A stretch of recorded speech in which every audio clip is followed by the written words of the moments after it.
Comment gagner 50 000 € en lisant un compromis de vente dédié à l'investissement des immeubles de rapport? Si c'est un sujet qui vous intéresse, je vous invite à rester jusqu'à la fin de la vidéo. Je vous dis à tout de suite.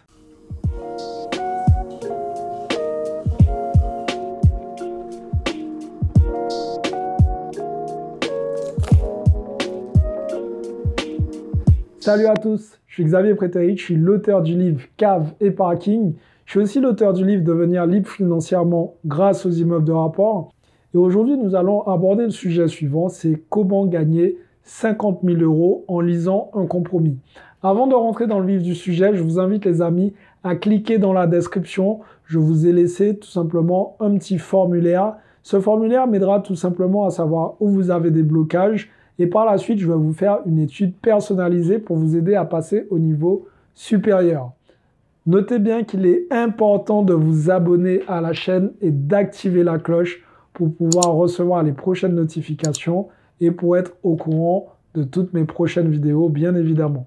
Alors les amis, maintenant, comment gagner 50 000 € quand on lit un compromis et quand on veut acheter un immeuble de rapport? Alors je vais vous partager tout simplement ce qui m'est arrivé, c'est que j'ai décidé d'acheter un immeuble de rapport qui était situé à Thouars. Et cet immeuble de rapport coûtait exactement 50 000 €. Donc sur les 50 000 € en question, il y avait, si je ne me trompe pas, 1 400 € de revenus locatifs. Voilà. Donc vous l'aurez compris, 50 000 €, 1 400 € de revenus locatifs, c'est ce genre d'immeuble qu'on aime en tant qu'investisseur rentable. On aime ce genre d'opération. Donc bien évidemment, une fois que je suis tombé sur cette annonce, je ne vais pas vous dire comment j'ai pris ma voiture et j'ai directement été sur les lieux pour pouvoir visiter le bien, mais surtout pour pouvoir signer ce bien et être le premier sur cette opération.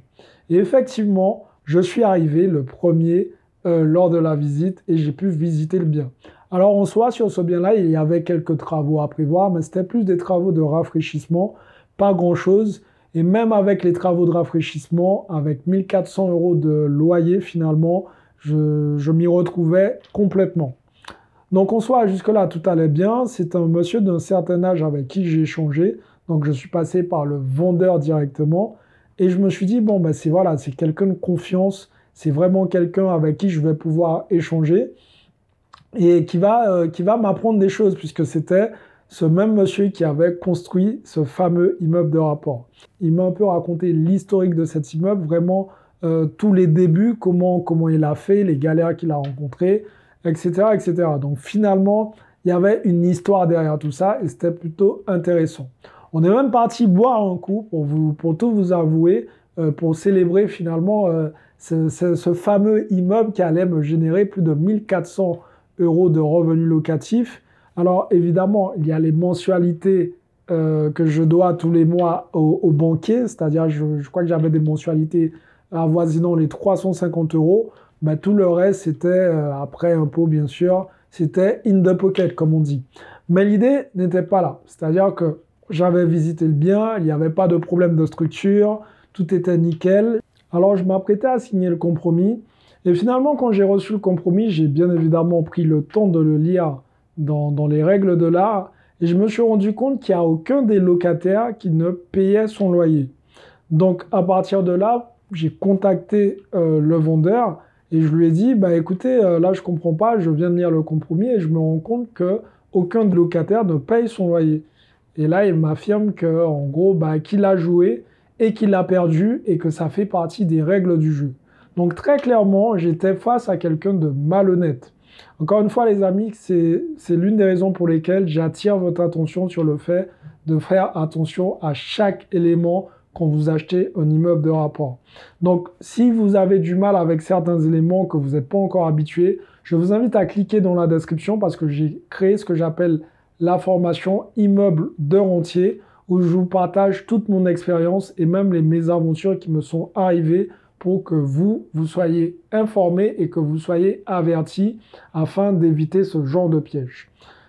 Pour revenir au vendeur, je me suis rendu compte que c'était quelqu'un de malhonnête et ça, j'allais pas pouvoir le changer.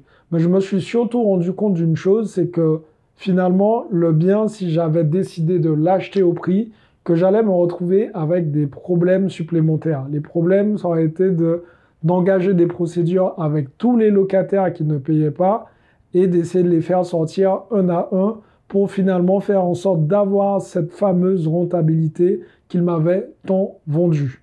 Alors encore une fois, il y a des gens qui sont comme ça, qui sont malhonnêtes. Tous les vendeurs ne le sont pas, bien heureusement, mais vous devez quand même être très vigilant vis-à-vis de ça. Si vous avez du mal par rapport à ça, je vous invite à aller voir votre notaire et de prendre lecture avec lui. Votre notaire, il a un devoir de conseil aussi, donc il sera là pour vous aider et pour vous informer de ce genre de tour de passe-passe que parfois certains vendeurs essaient de faire, essaient de mettre dans le compromis. Alors pour le coup, là, il n'y a pas de mystère, hein, c'était écrit noir sur blanc, mais s'il y a des termes qui vous semblent un peu spéciaux, que vous ne comprenez pas forcément, ne passez pas à côté, voyez ça avec votre notaire, surtout que vous ne devez pas vous priver d'avoir un notaire en sachant que le vendeur peut avoir son propre notaire et vous pouvez avoir votre propre notaire. C'est quoi la différence? Tout simplement, votre notaire va protéger à 100% vos droits et le notaire du vendeur va protéger les siens. Est-ce que ça va vous coûter plus cher? Pas du tout, c'est exactement le même prix. Ils vont s'arranger entre eux pour séparer les frais. Voilà les amis, j'espère que cette vidéo vous a plu, j'espère que vous avez compris l'utilité de bien lire en compromis, j'espère que vous avez vraiment vu le genre de choses qui peut arriver au quotidien.